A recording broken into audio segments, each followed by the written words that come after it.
Welcome to our viewers that are watching. This is another session of Thinking Out Loud with Paul Mackey, founder of E3, and I am Bente. Paul, welcome. There is a phrase or a term that we call, when I became a believer, I became a child of God. Yes. So that's when it started. I became a child of God when I was born again, when I recognized Yes. His will for me. And but if we start looking at the prodigal son, that very famous parable that Jesus told, there is something hidden in that story, and I think I would like for you to talk about that. Okay. Actually, there's a lot of good things hidden in that story. Let's just pick up a couple of ones that are like gold nuggets laying right in reach. So we don't have to do any digging, but they're just right there. First of all, I think the prodigal son story is the most important parable Jesus taught. Because in that story, he literally set the terms of engagement between humanity and God. And if we don't understand that, then we will read all kinds of things into that story that are not there, and we will miss things that were intended to be there. And so we'll end up with a story we're comfortable with, but not the one that Jesus told. So I think on the outset, a really important nugget to grab right off the surface of the ground is this whole story was about a family that existed before the son left the house. He was a son, an heir. He was wealthy. He had plenty. And he was loved before he ever left the house. And so it wasn't a story that only tells about his coming back and being restored. It tells that part, but it doesn't start there. It starts with the fact that he was already a son. And it was not his father's good pleasure to see him go. It was his choice to go. And so there's one right there. And so then we have to ask the question, so what was Jesus inferring? Well, I'm going to be brave and say that he was inferring that the beginning of humanity, if we go back to John chapter 3, Jesus clarified with Nicodemus, it's not about being born again, it's being born from above. And the Greek is real clear there. In other words, we didn't start out apart from God, we started out with God. We were God's dream before we were human beings on the earth.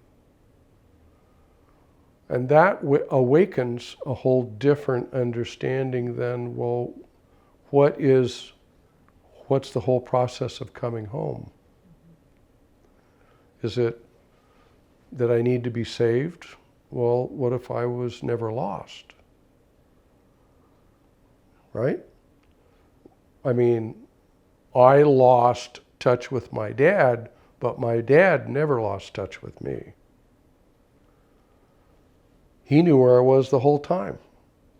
In fact, if we investigate further into the Gospel of John, we find out that Jesus says, I've always been with you. There's not been a day when I wasn't present with you. So that means then that the prodigal son is not a story about being saved. It was a story about returning or repenting back to something that pre-existed. which is relationship. And I'm gonna weigh in here and say that God has never known humanity not to be his sons and daughters. And it does not require our prayer or our agreement for that to be true. We were born that way. Okay, so there's a nugget right on the ground. We can wrestle with that one. Yeah. Having said that, then, I understand that threatens the whole process of why does the church exist, and prayer meetings and altars and asking for forgiveness. I understand, challenges all of that. We can take that on at another time. But regarding the story of the prodigal son, then, the thing about the son leaving home was that he was partaking of what I'm going to call the tree in the garden, the DIY tree. It's, well, I'm going to go do it myself. I'm going to go see how this works if I do it myself. Well, God already told us how that turns out. Poorly. We actually walk away from all the good things that were provided for us when we go on a DIY quest. Let's see if I can be my own good person and make my own way in the world, and Papa, I don't need you, and I don't need what you represent and what you care about. I can do this on my own. And so Jesus' story there was really about, here's what you get when you go it on your own. And the thing that I love about the story is that the love of the Father never left the boy. The backstory on that parable is that the father would run to the crest of the hill on the road that he knew the boy would come back on and wait for the boy to return. Not fearing he wouldn't return, but waiting for the day he would return. He knew the boy was coming back. You can only do it yourself for so long, and then you realize it doesn't work. You're going to go back home, right? So he's waiting on the hill. And a far too often forgotten part of that story is that when he went to the hill, he was already prepared to receive him. Do you know that it wasn't just the day the boy was coming back that he took the robe, the ring, and the sandals? He took the robe, the ring, the sandals every day because he was ready for him. And he knew what he was worth. So he would wait, fully prepared to receive him home. Why is that important? Why would that little idea be important? Because in Jewish culture, the worst thing that a child could do is leave his family and his inheritance and go make his own way in the world. Jewish culture was wired so that the resources of the father and mother are handed to the child, so the child doesn't have to start from scratch. There were no orphans in Jewish culture. Every child was taken care of by marriage, by family, every child had an inheritance. That was what caused Jewish culture to be superior to the other cultures of the world. They didn't plunder themselves. They honored each other. So here's this dad. He's waiting on the hill with the ring, the robe, and the sandals, knowing the boy's going to return. Is this the day? Why is that significant? Because the tradition was that it would be the most shameful thing for a child to leave all of that to go out on his own. And so when they would return, if the child ever would come back, they would have to walk on broken clay pots to get back into town.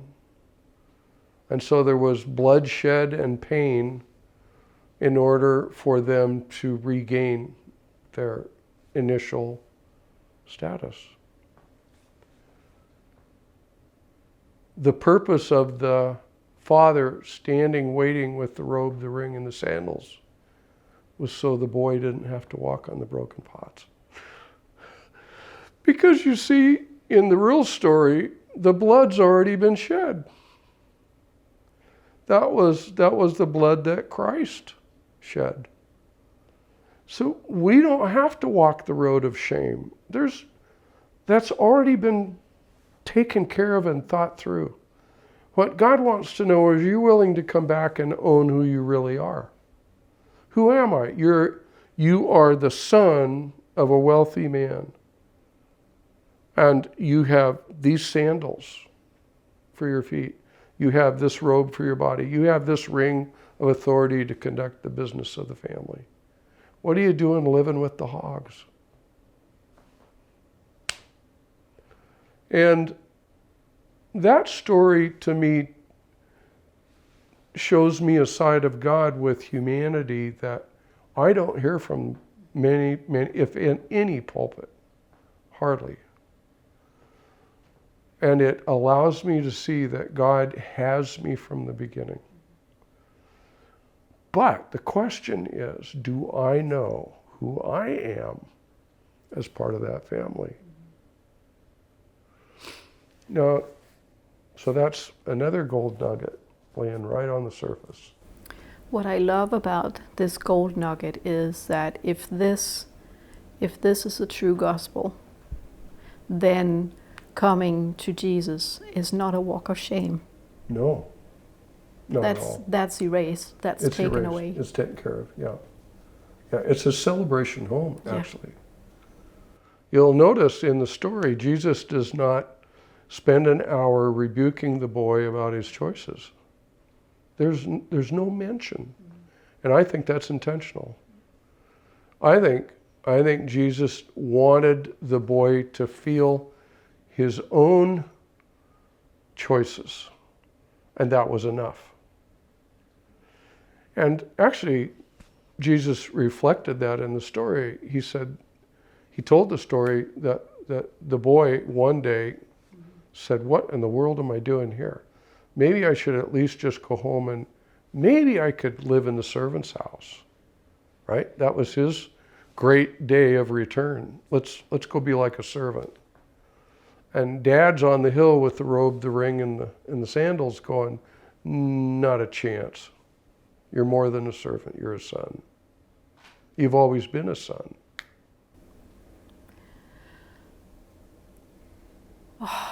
You know, there is a topic here because, and I know we're probably running over 10 minutes, but it's just right there because so many of the returning sons and daughters are living as servants. Yes. Yeah, and we actually, how do I do this delicately? We actually make them pay the price. We have our little rituals and our little accountability groups and our little shame sessions in prayer and deliverance sessions and, oh, God, yes. We've got the broken clay pot road all mapped out. And we don't actually trust their complete return unless they've done due diligence on that road. We don't trust that God alone could re-robe them, and that act of honor right there could just settle all the time in the pig pen. Just one act. But it's because we don't know that for ourselves. So we don't know how to practice that with others, right? Yeah, that's huge. I want to get to one other thing before we close this session out, because it's often, we preach the interaction of the son coming home and then re-entering the house. And there have been a few good messages preached on the older son. But it's interesting to me that the older son, who never left the house, still didn't know who he was either. And that's a powerful story about you can live in the presence of God and have a construct of what you think this house is all about, that you actually don't take part in the benefits. Right? It's sort of like you're the glass bubble in the middle of the party and you can't hear the music, you can only see everybody else dancing. And I'm intrigued with that because I think we actually have a lot of older brothers who are living in the house and running the house and have no clue what the house is all about. And so therefore we've made it about our good works, about our good deeds, because that's what the older son said. Dad, haven't you been paying attention? Look at all I've done, right? That was his ticket to recognition. And I was very intrigued when I finally caught it what Jesus said, the Father said, speaking for the Father. He said, son, don't you know you've had this your whole life? Meaning you didn't see it? You didn't know this was all yours too? And I fear that we're kind of living in a place where a lot of older brothers are running the house and they have no clue what they have their hands on. And it's unfortunate because they don't know how to address those returning home free of judgment. And so we want to say that our churches are places of safety and welcome and whole. But there's a codicil in there about as long as you do what we tell you to do. And that's sad to me, that we cannot be as generous as the Father in that story actually was.